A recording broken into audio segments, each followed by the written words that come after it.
I am Rachelle Storm, author of the Absolution series with Absolution and Reckoning, out now where books are sold, and this is So Booking Cool. So fucking cool. It's so motherfucking cool to listen to So Booking Cool. Welcome to So Booking Cool. It's Joel B. Author Rachelle Storm returns to discuss Book 3 in her series Absolution Reckoning.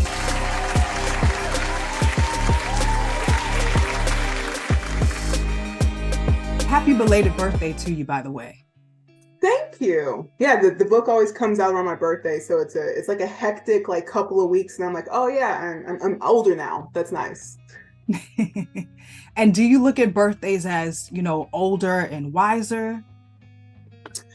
Definitely. I usually reflect. I try to reflect a lot throughout the whole year, but usually around my birthday, I reflect on personally my growth and what I hope to accomplish in the next few years. And then around the holidays, I like to reflect on how I'm contributing to society and us as a species of people on this planet. So I think that I look at birthdays as a time for self-reflection and and celebration.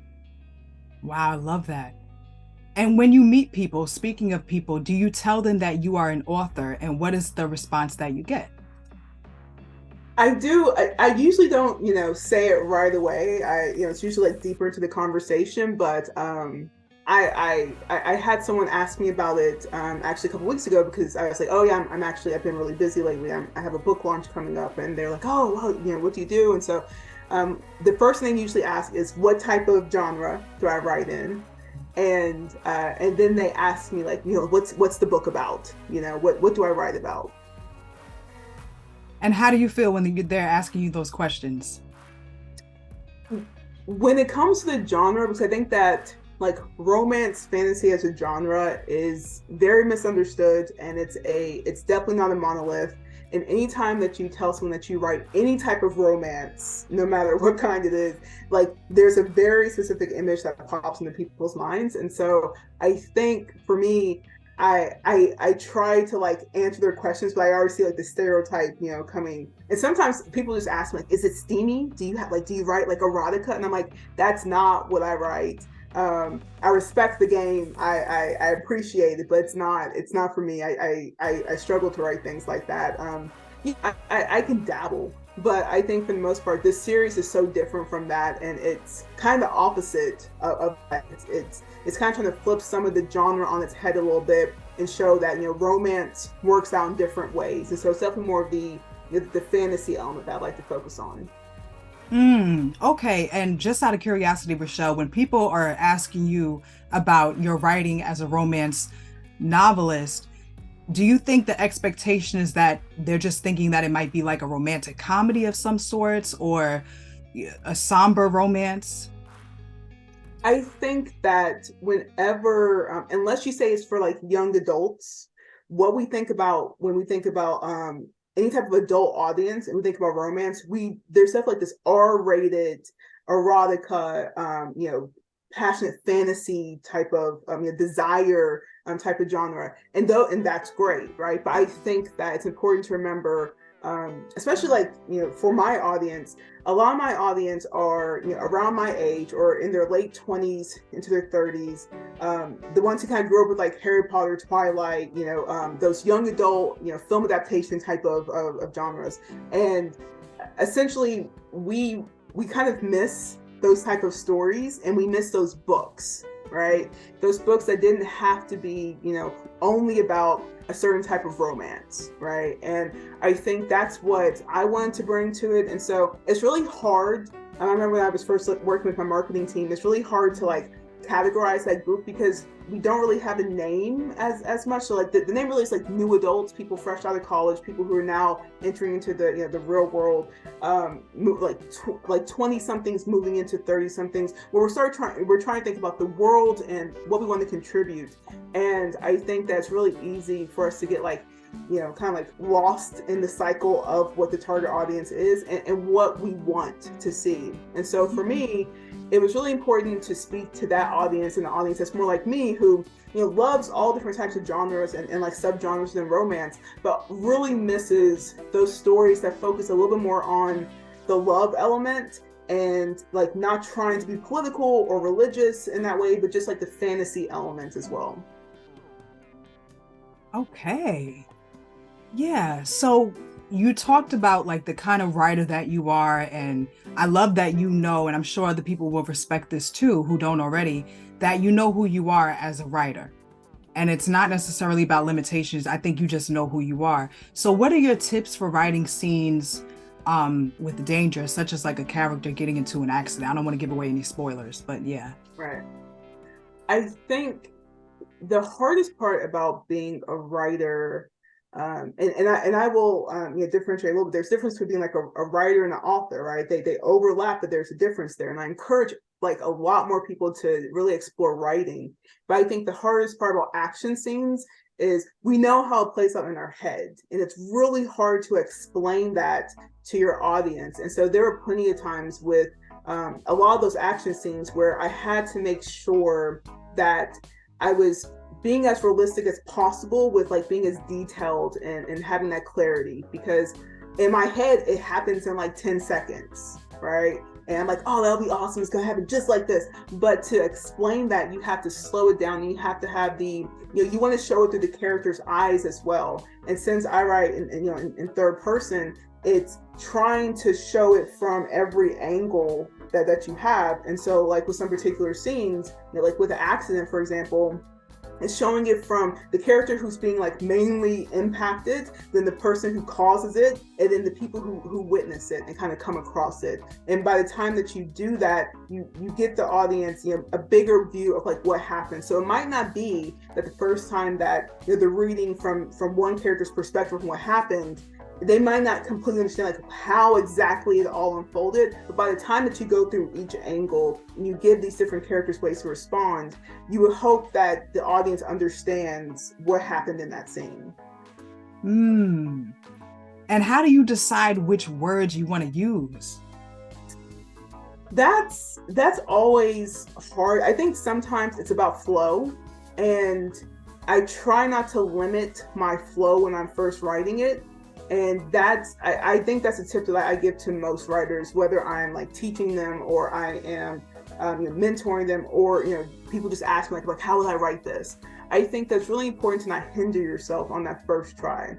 Let the words kind of come to you, and then take a break from it. Maybe you go read something else, read another book that's nothing to do with your book, work on something else, and then come back to it and read it over again and see if it flows the way that you want to. And the best way to do that is not to read it in your head, but to read it out loud.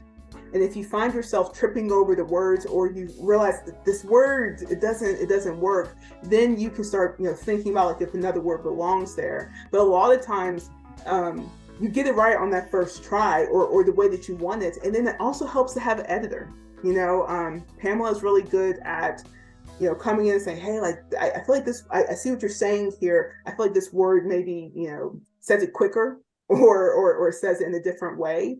Or you already said this like in last chapter. Maybe maybe think about switching the word here. And sometimes you need that fresh set of eyes to come in. But I think that getting into that flow and not putting that much pressure on yourself, because that's when writer's block happens, right? When we're just like, I have to do this thing exactly right. I have to knock it out apart. And the reality is there are multiple drafts of any manuscript that you write. And so it's okay if the first time you're just having fun with it and you're just trying to get the story out of your head.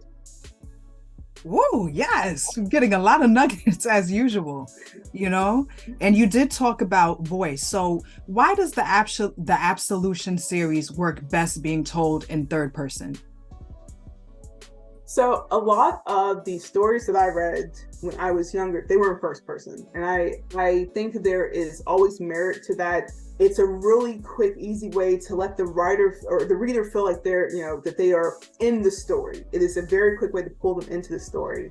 Mm-hmm. I felt though with my writing style and also the way that I wanted the story to unfold, I wanted to be more like it was being told from someone else who had like this like, omnipotent type of presence within the world. And so when I first was talking to the narrator, Beth Ann Reed, who does a phenomenal job, I'm an award-winning narrator at this point, we talked about that, and I said, I want you to tell the story like you're Kaya, and you are, I want you to tell like you're the first seer. I want you to tell it like you are the one who is somewhere in the universe watching this, and you are watching this unfold, and you're telling other people, right? And that's how I wanted to write it. And so I wanted it that by the time you actually meet some of these other characters, like especially like later on in this book, you start to make that connection of, oh, okay, there's a lot of stuff going on here, and we're focused on these 6 characters, but there's this bigger picture. And I think that's where third person really helps, because when you're talking about these big picture, types of storytelling moments, sometimes when you're in first person, you really miss big chunks of other characters. And so it's nice for the audience to know pretty early on what Dominic is doing, while also following and rooting for Joni and Chris, and seeing what John and Vic are doing, and seeing what Randy and Stacey are doing, and seeing all those different perspectives too, and having them all in the room together. And as the audience, we kind of know, each other's secrets, right? We know the secrets of the characters, and yet we're seeing them unfold right before us. So I think it's really important for some stories to give that third person option a chance, even though I think the first person definitely has some merit. For new readers and just readers in general of the Absolution series, what would you say, Rachelle, is the heart and soul of this must-read series? Ooh, I think it's about humanity, and what does that mean, and the nuance of good and evil, and making decisions in life, and making mistakes in life. And you start off with the first book essentially with these very strict, rigid rules about love, about the world, about right and wrong, and good and evil. And as you start to read more, there's more nuance, and you start to question some of the characters in different ways, and you start to forgive some of the characters, and then for others you start to you don't want to forgive them, and then you start to think about like what really happened. And so I think it's about that journey that we all go through in life of, when we're kids, we're taught right from wrong and good and evil. And we watch these films that, teach us about, the hero does this and the bad guy does this, and there's no in between, and there's no gray area. And then as we get older, we go, man, the world is really complicated. And as humans, we're really complicated. And how do we deal with, when someone has wronged us, or when we wrong someone else, and what does that look like? And am I a bad person now for the rest of my life? And well, okay, what lines, do you not cross, and that makes you a good person or a bad person? And so I think that's one of the things I really want to focus on. And then just the idea of love. I think that at the end of the day, especially now in our world, I think that it's really important to remember that love does win, and that division and hatred and trying to go it alone, that's when you lose, right? And so Dominic has that journey. Ethan has his own version of that, but just this idea of Randy's dealing with that as well in his own way. Love is important because it allows you to connect with your humanity and with other human beings. And if you don't do that, it's really going to be hard to navigate a world where you're constantly in contact with other human beings. And speaking of Dominic, for example, because your series is so layered: fantasy, adventure, action, love, pain, mentorship, grief. There's so much to take in. There's so much to appreciate. How do you think people can know when someone is a true mentor? I think with Dominic, I really love seeing the response so far to Dominic, because I think there's the big reveal at the end of Revelations, and people are like, I knew it, or the people are like, wait, what? And they go back and they read the first book, and they read it, and they're like, oh, okay, I see. There were some clues there. I think what's so fascinating for me is how people are responding to Dominic, especially when his backstory, kind of comes out. And I want it to be I didn't want to be sympathetic to Dominic, but I wanted the audience to understand him a little bit, and that, you know, he's misguided, but he truly is trying to come from this place of like he became obsessed with trying to mentor and be a father figure in a society and really in a brotherhood that didn't really show him how to do that, right? The brotherhood, the guardians, are about power and about structure and about a hierarchy. And, you know, I wanted it to be clear that, you know, it was supposed to be Ethan who was the one.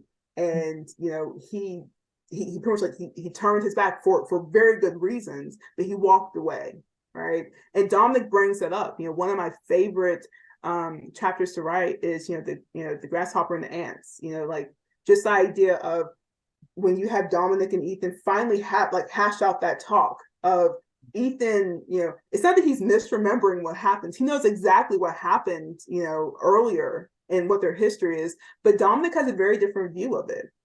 You know, Dominic's view is, you know, you were supposed to be pretty much like the chosen one. You were supposed to be the one to mentor these boys, and you turned your back on everybody. And I then had to be the one and take up the helm. And so who are you to now tell me that I'm doing it wrong? Right. And so I think mentorship is a really tricky thing because all you can do is do your best. But when you're being mentored by someone, you also have to remember they're only going based on their experiences, and they have their own flaws and their own, you know, way of doing things that may or may not mesh for you. But I think what I really love about Dominic and why I love writing with him is that he's a very complicated character where, you know, it's really easy to hate him, especially like the more you get to like learn about him. But if you pause for a second, there's also a part that's like, I don't know if he was ever set up to be a good mentor. I don't know if he was ever set up to, you know, to not be this and not be it in that way. So, you know, you're in a brotherhood that's full of patriarchy. I'm not sure who's ever set up to, you know, to be respectful toward women in the way that we want him to be. So I think that's what's fun about his character. It's because he's so opposite of Ethan, and you know, you start to see, you know, and that's what I really love about like the stages of these books is in the first one, Chris very much has a lot of Dominic in him, and he doesn't want to, but the way that he talks to Joni, the way that he first approaches, you know, and you know, their encounters and how they all think about humans besides really John, right?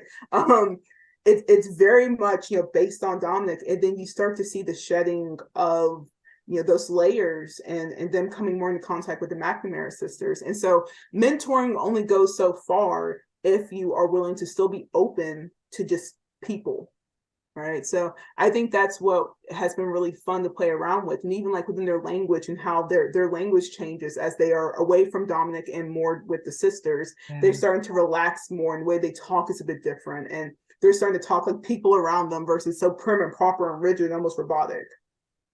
Right. Yeah, I remember even in our last interview, which you guys should check out if you didn't already, you mentioned how they have like a wooden speech, the brothers. You're just so good too at humanizing the characters and just showing us their motives, which is really important. And you get really the books feel really philosophical too. Like, yeah. What's your favorite response to what people say about the series and about Absolution and Reckoning in particular?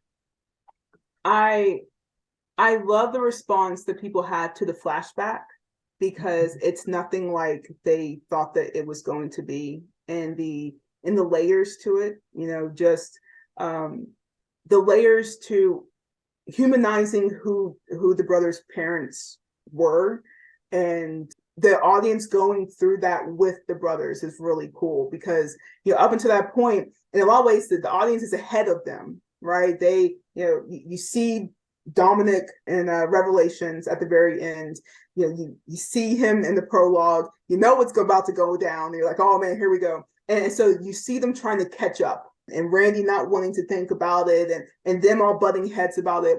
But then when they catch up, suddenly the audience and the characters are all like in the same moment of, okay, then what happened? How in the world did all this even come to be? And then you get this flashback, and you get Ethan's side of it, and you get Dominic's side of it. and you get Ethan talking about, all the things he tried to do after. And what it does is, I think that it allows people to really have to sit and think about like how we view other people, and how we, assume and put assumptions on people, and what does it mean to make a mistake. And I think, it's a lot easier to forgive Ethan for all these reasons. And yet, him and Dominic were both there, right? And he didn't tell anybody, right? And so I love seeing people's responses to that, because I think it really goes to show those revealing moments. And I love to take the audience on the ride if I can, where it's nice to know what's going on with the characters ahead of time, but in those moments where you don't really know what's going to happen and you can do like a big reveal, I think that's really fun too. Do you think that characters should be looked at solely as characters or as people? I think it depends on the reader, and I think it depends on your relationship to reading, because it kind of depends on your intentions of like why you're reading something.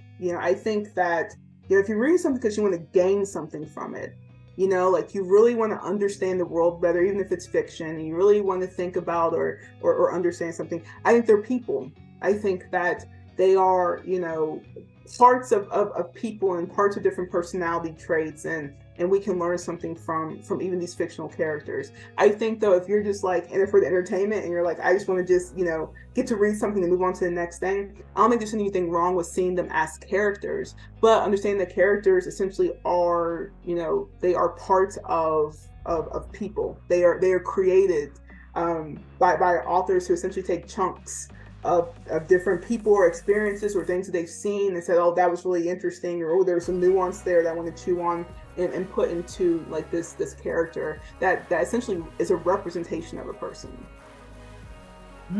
Yes. And with your characters that you have created, what do you think that they would want to ask you?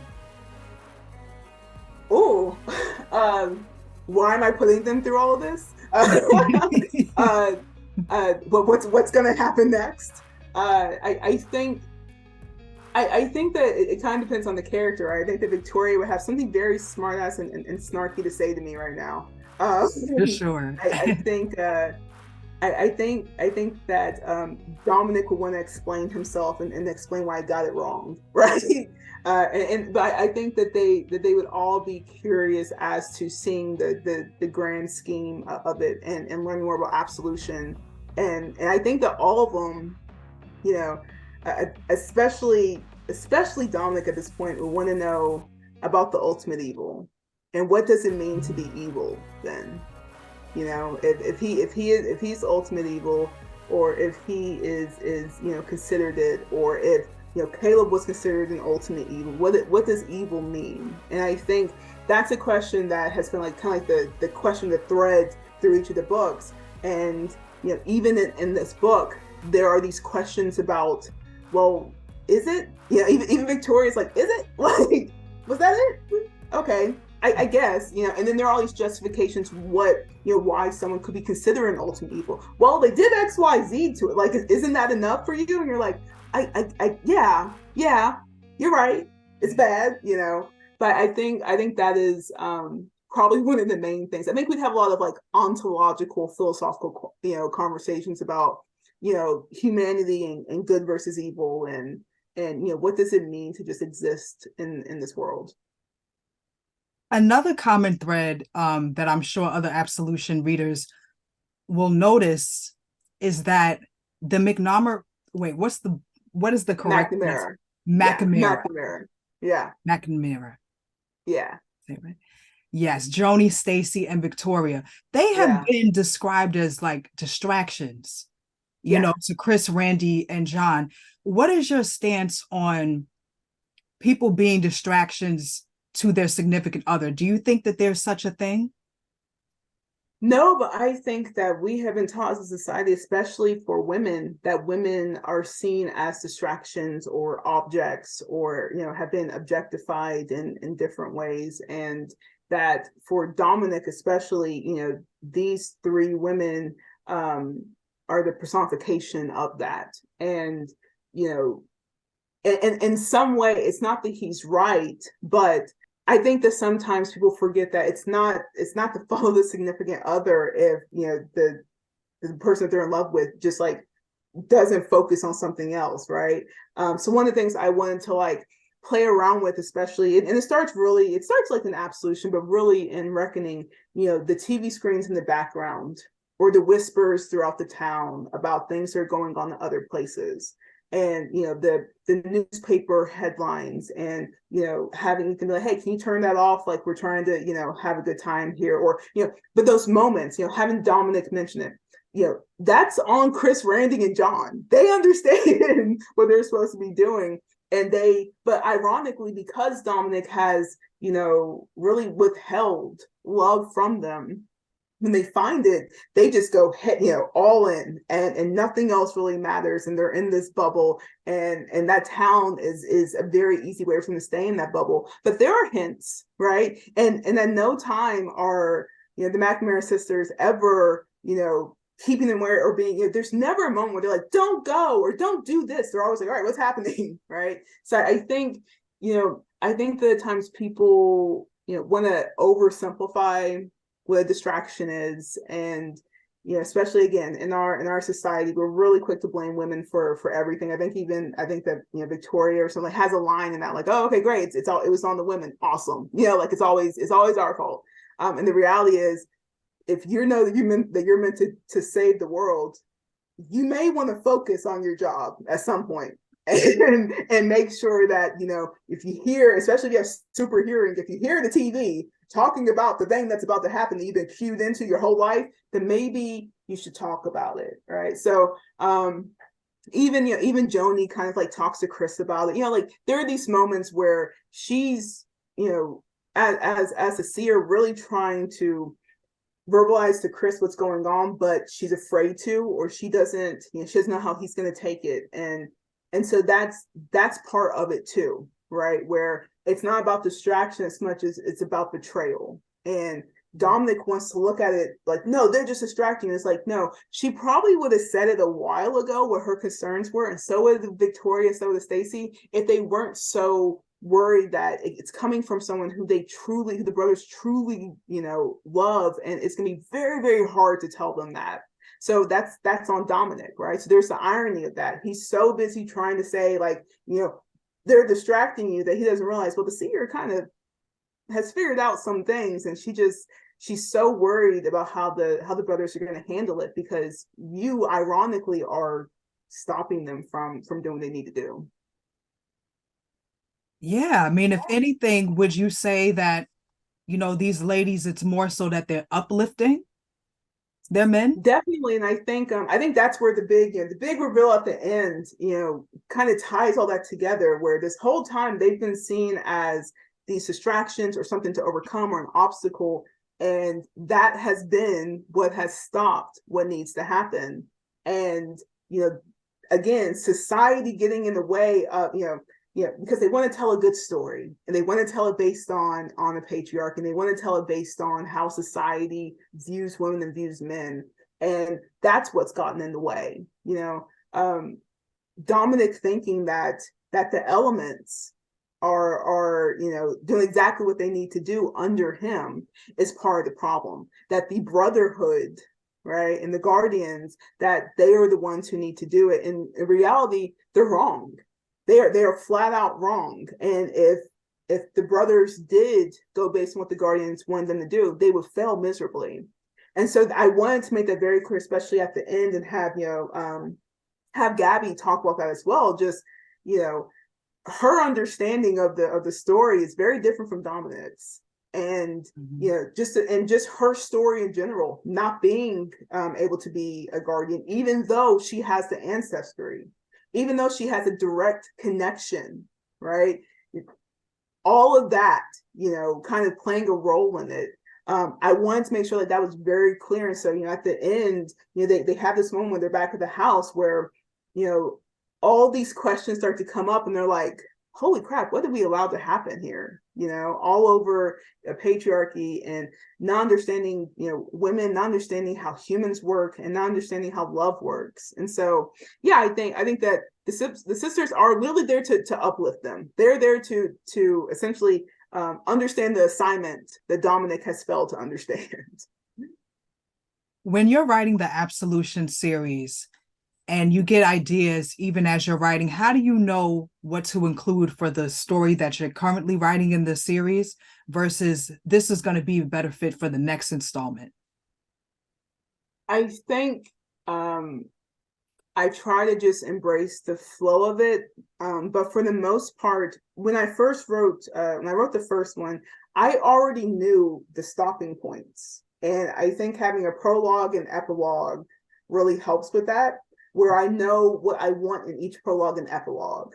And then some things shift, over time, but I kind of have it like a system down. For this last one though, because it's not written yet, and it's the first one, really, since the book's been published, like the first three were written in some shape or form. Some type of manuscript was done. But then I decided, the story still has more to be told, and I was like, there needs to be one more. And so now I am kind of in this situation where I'm like letting myself daydream about what's going to happen, and I have an idea and I have, an outline, but I do have these moments of like, okay, but I know how it's going to end, and yet how we're going to get there keeps changing a little bit. So sometimes what I'll do is I'll play around with it, where like maybe I write down the scene, or sometimes I just think of a scene and I let it just like replay like a movie, and I start to go down different paths, almost like a choose your adventure. And based on how I'm feeling with that, and like sometimes you're like, nope, dead end, like can't go any further with this. That's a nice idea and it's fun, but it doesn't really go anywhere. So sometimes I'll scrap an idea. Usually if I do that though, I'll write it down, I'll put it in another document, because sometimes what happens is I might be able to place this somewhere else, or as a flashback, or as a different moment, and it kind of like is like it fills in a blank. But I think that for the most part, I've always had a starting point and an ending, and this is really the first one where I know how it ends, I know how it starts, but the middle parts are going to be really interesting to try to fill in, because I'm still playing around with exactly how I want that to look. And how do you know what you should go with? I think that it's a gut feeling as a writer.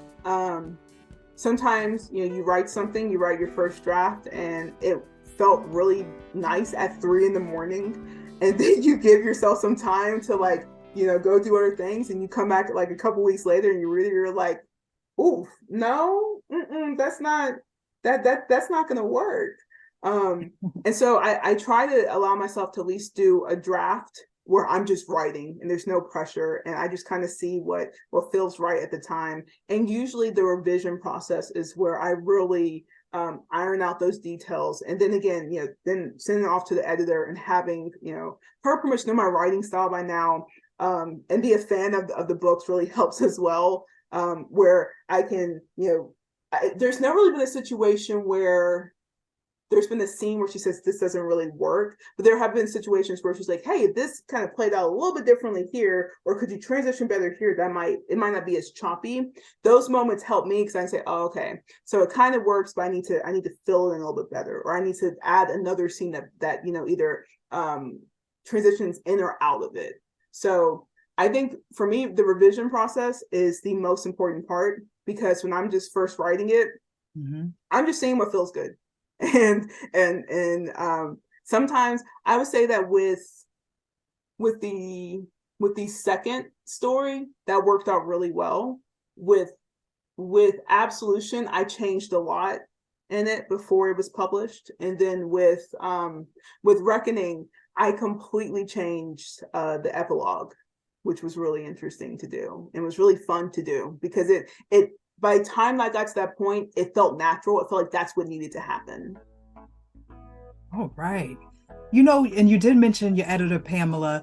Do you see yourself being a publishing professional, an editor, as well as an author? Probably not. I think that it takes so much work to be an editor, and I'm always amazed at the work that she does. And she does a phenomenal job. She does it so quickly for me, and you know, getting back those drafts, and she's great at it. I think that for me, I really like the writing side of it, and I wouldn't know how to tell people how to write it differently, or how to, you know, have that type of collaboration. And so I think she does a really good job with it. So yeah, I never really thought about it too hard, but it's never been like a calling for me. It's never been like, oh man, you know, I really wish that I could be the one editing someone else's stuff. I've always been like, oh good, I wrote it, I feel like I have a pretty good draft, I've done the revisions, now I'm really glad that she gets to edit it. Do you still read fan fiction? I do. Yeah, I read different types of fan fiction though. I read fan fiction that has absolutely nothing to do with any of my genres really. And I think that's how I make sure that I don't overlap or, you know, touch on ideas that have nothing to do with, you know, with my story. So I love fan fiction. I think that it is one of the most freeing ways to write. And I love the anonymity of fan fiction as well. I love there are just all these writers out there that are just putting stuff out there because they enjoy something. And I love the power behind fan fiction, because there's something very nice about watching something or reading something and then going, man, that didn't work out the way I wanted it to. Or, oh, I wish that these two people would have gotten together. Or, oh, I wish this character would have had this type of storyline. And then you can say, oh, wait, I can write that. I can write it, and then now it's part of my headcanon, and that's how I view that character now. And so I do. I don't read the same fan fiction that I used to, but I also like that it's very much like this like secret thing that I get to do by myself, like in this other realm that's very different from me, like as an author. So I think that's what keeps me being a fan. And I think that's really important to me personally, that I don't forget that there are fans out there that are reading, you know, different books. And, you know, I try not to think too much about, you know, what my fans would write about these stories. So I think that's how you like psych yourself out as a writer. But I do think it's important to remember that there are people who are investing in these characters. You know, there are people who really are invested in what happens to Joni and Chris and really love, you know, John and Victoria. And, you know, there are the people who, you know, critique Randy like crazy, and the others who are really like defending him, like, no, you know, if you grew up this way, you would feel this way, you know. So I try to remember that, you know, I don't want to mess around with my audience. I want them to feel very much like they're appreciated and that I'm so happy that they're invested, and I want them to keep reading because I appreciate and respect them so much. Oh, that's wonderful. So would you read Absolution fan fiction? Probably not. I think it'd be a head trip. I do. I do my best not to go out in search of it or anything like that either. I think that if like one day, you know, down after they're written, like after this last one, which is, you know, will probably be the final book, at the very least for that part of the series, you know, barring like a prequel or something like that, I think I'd be more open to it. But I think right now, when like I'm really in the writing process and I'm playing around with ideas, I don't want to focus too much on how the fans would end it, because then that really starts to put pressure on me about how I would end it. And I hope that, you know, the fans trust me by now and trust me enough to know that, you know, I'm not going to pull anyone's leg, and I'm not going to like, you know, build up to nothing, or, you know, I really want to make it clear, you know, that I want it to be my ending, but that I'm very much aware that there are now people who are invested in that ending. There's a lot of excitement for Reckoning, and, you know, with you're saying the last installment, Apocalypsis, is that right? Yes, Apocalypsis. Yeah. So can you say anything about that book yet, or is it still too soon?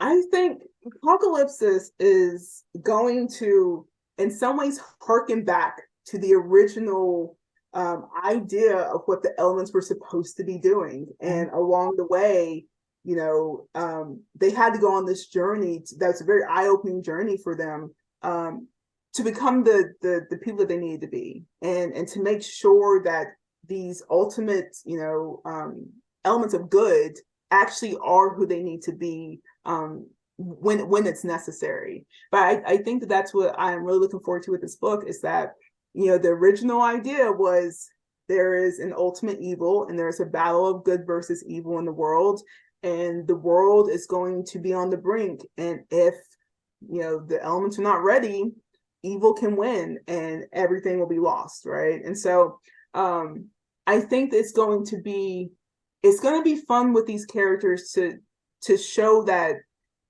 they've been distracted, but not because of the McNamara sisters. They've been distracted because no one really knows what's happening. And, Dominic has been so sure that he knows exactly what's happening, and Ethan has been so unsure of what's happening.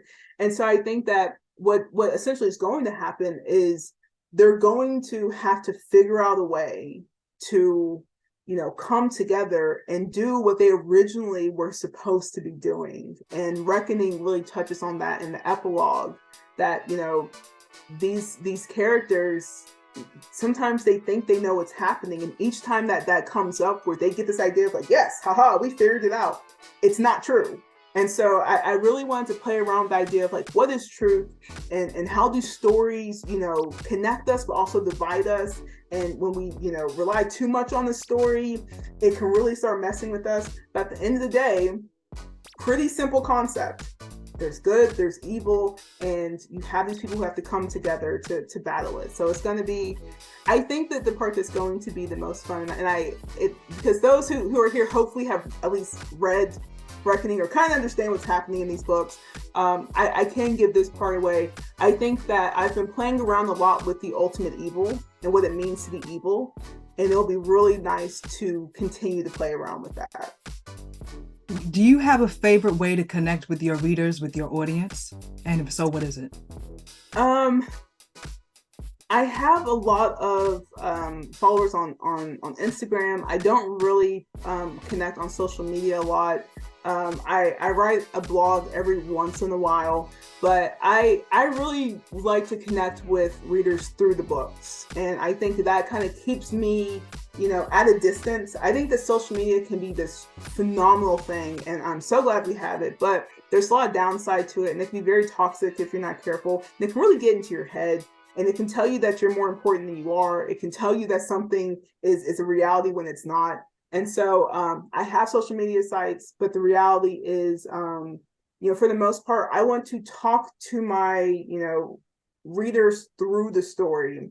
And I really am happy that for the most part, the fans, the readers, they kind of do their own thing that's very separate from me. And when I first started, writing, and my idea of being an author, I didn't think it'd be that way. I very much was like, especially when I was younger, like, I want to talk to my fans all the time. And I'm like, that doesn't actually help me when I'm writing. It can actually psych me out. So I think I actually am really happy that there are these people out here who are reading the story and they connect with it and they're invested in it, but they're doing their own thing, and I don't have to fuel that for them.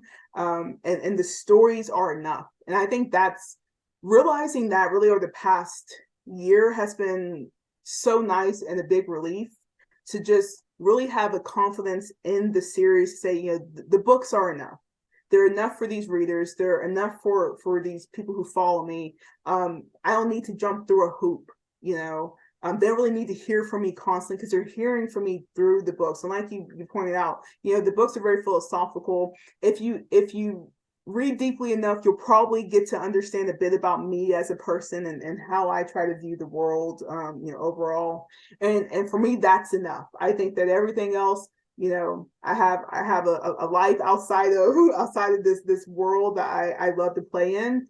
And it's really nice to be able to remove myself and go out into the world and then come back, because that not only, it's not really about staying grounded. It's about being able to give the readers what they deserve, which is my full attention on these books and my full attention in this universe that, that I'm creating in this world building. I don't really connect with them often. I've had a couple of people reach out, and you know, it's always very positive and very kind. And I will never be like, no, you know, I don't want to talk to anyone. But I think that for the most part, it's been really nice to just have people like connect through like my website, or, you know, like, oh, I read your blog. Like, that's really, you know, I didn't even think about sequels like that, or all the nostalgia feeling. Oh, I love that feeling. I think that that's what I prefer. And then just seeing, you know, seeing reviews, seeing how people are responding to them, seeing the excitement for them. I think that that for me is like the best part of it in terms of the fan response, because that's what I'm looking for. I just want to create stories that people feel that they can invest in and they get excited for. And so, you know, sometimes it's on the smaller scale. And for me, that I've realized over the past year, like that's more than enough, you know. When Apocalypsis comes out, that won't be the last that we get from you, will it? I think I'll probably take a break after, you know, putting out a book each year, and putting in the amount of effort that it's taken. I think it'll be nice to have at least, at the very least, I'll step away from the series for a year, and I'll see. So I've had a lot of people ask me that, like, especially people who are reading the books, and they're like, "You're writing more after this, right?" Like one way or another. And you know, my gut tells me, of course. You know, I'm a writer at heart. I don't know what that's going to look like, though. And I don't know if I'm going to completely, you know, branch off and do something with different characters or not. And I think that I'll kind of know when the time comes, meaning when I first finished Reckoning, like I said, at one point it's supposed to be a trilogy. And yeah, I looked at that original manuscript and I was like, this can't be it. You know, this can't be it. And so it really was as simple as like adding a couple scenes here or there, changing the epilogue and being like, yes, I understand how this is going to become a brand new story. I feel like after I write Apocalypsis, not even after like it's published, but after I write it and I feel like I really have, you know, a end point with it, I'll kind of get a sense of, have I said goodbye to these characters, or is there more to say? You know, whether that's a sequel or a prequel or, you know, backstory on them, whatever the case may be. But I definitely, you know, will continue to write. I'm just not sure if it'll be in this universe or another. But, you know, I think that's what's so fun right now is it's really the first time where I'm not like on a schedule where I really don't know what's going to come next. And so that really opens me up as a writer to different possibilities. So I'm excited about the journey I'm about to go on, writing this fourth one. I'm about to start pretty soon. It's been, you know, playing around. There's always these like little ideas in my head, and I have like 20 pages of like notes of like what I want to do with it, and like different scenes and where they'll go, and the journeys I want certain characters to take. But I think actually writing it and being in that moment, you know, especially I love being able to write like on the rainy day, when it's like when fall is first like really hitting us, especially right now with the summer that we've been having, these extreme temperatures. Like I'm ready to like finally be writing on the day, and it might be a couple months from now, right? So I might be like deep in the writing process, but just on that day where I get that feeling that I've always had as a writer, that nostalgia of, you know, it's a rainy day, all I want to do is write, and I'm just in my writing room, just you know, playing around these stories. I think that feeling will give me an idea of what I want to do. If I'm like, man, this is really nice, but I'll have a really sense of like accomplishment when this is over, then I know that I'm probably going to step away from a little bit, or I'm like, I'm crazy to think that this is it. Like I have to keep telling this, then I'll kind of know then. So I'm looking forward to going on that journey, because it's really the first time where I can say like, I don't know what's after Apocalypsis. Well, at least you know you will still be writing, even if you don't know what it is just yet. Yeah. Definitely. I'm a writer at heart, and there's always some idea that will pop up. And so I always have, I've always embraced it. Like I love to write. I think I'm at the point now where I've embraced I'm an author. And so, you know, I'm not going anywhere. That's for sure. Hey, there we go. That's right. This is your third book. That's right. You are an author. You're it. Yes. Rachelle Storm. Rachelle Storm, it's always a pleasure to speak with you. You know, you're always welcome to come on So Booking Cool anytime. And Absolution Reckoning is available wherever books are sold. Let everyone know how they can keep up with you and the series.